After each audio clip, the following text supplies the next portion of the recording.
నందివాహన నాగభూషణ దోషనాశ వినాశన సృష్టికారణ నష్టహారణ తమోరజో సత్వగుణ విమోచన మాఘమాసమును కృష్ణపక్షమును చతుర్దశి నడి జామురాత్రిన మహాలింగమే ఉద్భవించినట బ్రహ్మ విష్ణువులాహం వని సృష్టికి మూలం నీవని తెలిసి సాగిలపడి నీ మహిమకు మొక్కి అదే మా శివరాత్రి వెలసనట.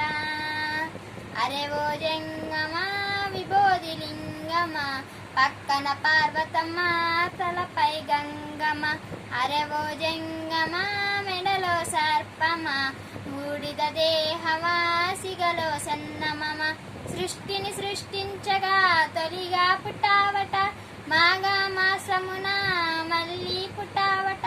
బ్రహ్మ విష్ణువులా తగువును తెచ్చావంట మహాశివరాత్రిగా మహిలో నిలిచావంట.